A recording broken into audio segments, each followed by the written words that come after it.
Welcome to the Riskwiser Zone, the podcast where we dive into the world of stocks and finance to help you make informed decisions about your investments.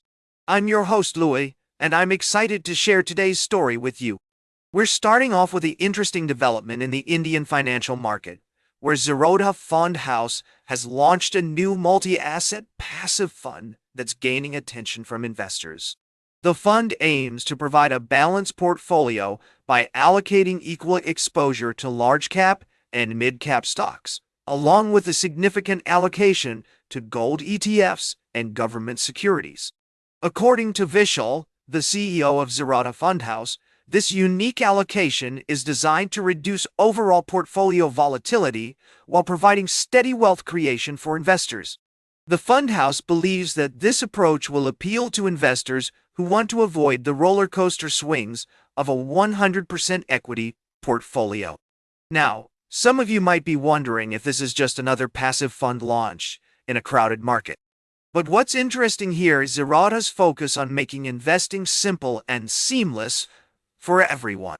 They've developed an intuitive WhatsApp investment journey that's entirely in-house, which could be a game changer for retail investors. However, with the rise of thematic and factor-based ETFs, some experts are cautioning that these niche funds might not be suitable for every investor's core portfolio. They recommend keeping them as a smaller portion of your overall investments to avoid putting your long-term financial goals at risk. As we look ahead, it's clear that the Indian financial market is evolving rapidly, with more innovation and product launches on the horizon. The question is, will these new products benefit investors, or will they add to the complexity of the market? We'll be exploring this topic further and discussing the implications for investors like you. We'll also examine the broader trends in the industry and what they might mean for your investment strategy. That's all for now. We'll be right back with more from the world of stocks and finance on the Riskwiser Zone. Welcome back to the Riskwiser Zone. We're glad you're still with us as we dive into the latest news from the world of finance and economics. Today we've got a couple of interesting stories that caught our attention, and we'll be breaking them down for you. First off, let's talk about the recent developments in the Indian economy. The Reserve Bank of India has decided to pause on interest rate changes, citing concerns over inflation and growth. According to R. Gandhi, former RBI Deputy Governor, this move reflects the central bank's cautious approach in light of rising inflation and potential impacts from tariffs on the economy. Gandhi notes that inflation is expected to remain above 4% in the fourth quarter of this fiscal year and the first quarter of the next, which has prompted the RBI to adopt a neutral stance. This means they're ready to act in either direction based on incoming data. It's worth noting that this pause doesn't necessarily mean the RBI won't take action in the future. Rather, it's a sign that they're carefully monitoring the situation. Meanwhile, in other news, Sri Lotus Developers has made its stock market debut, with its shares performing reasonably well on the first day of trading. The company's focus on luxury housing in Mumbai is seen as a key driver of growth, and investors are keeping a close eye on its progress. It's also worth mentioning that the RBI's decision to pause on interest rate changes has been influenced by various factors, including global economic trends and domestic market conditions. As always, we recommend that our listeners stay informed and do their own research before making any investment decisions. That's all for this segment of the Riskwiser Zone. We'll be taking a short break, but don't go anywhere. Stay tuned for our final story of the day, right here on the Riskwiser Zone. Welcome back to the Riskwiser Zone. As we wrap up today's show, I'd like to shift gears and discuss a rather interesting development in the world of tech and finance.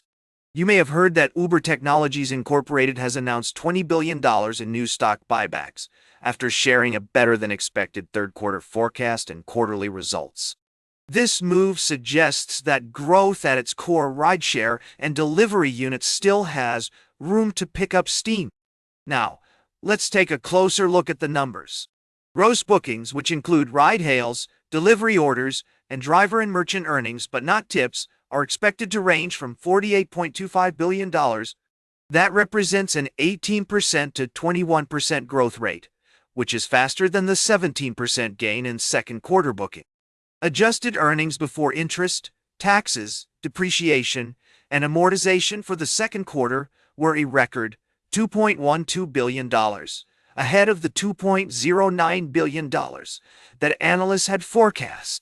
For the third quarter, Uber sees adjusted EBITDA from $2.19 billion to $2.29 billion, which also beats estimates. Shares of Uber rose 4.9% in pre-market trading after the company posted the results and increased its share repurchase by $20 billion. It's worth noting that this move may set expectations for the broader ride-hailing and food delivery industries, with companies like Lyft Incorporated and DoorDash Incorporated scheduled to report results soon. However, it's also important to consider some of the challenges Uber is facing, particularly in regards to its safety record. A recent report highlighted the company's struggles to address issues related to passenger safety, which could potentially impact its growth and reputation. As an investor, it's essential to weigh both the positive and negative factors when considering companies like Uber. While the company's financial performance may be impressive, it's crucial to also consider the potential risks and challenges that lie ahead. That's all for today's Riskwiser Zone. Remember to always approach investing with a critical and nuanced perspective, considering multiple factors before making any decisions. And until next time, invest with caution. That's all for today's Riskwiser Zone. Remember to like, share, and subscribe. And until next time, keep your finances in check.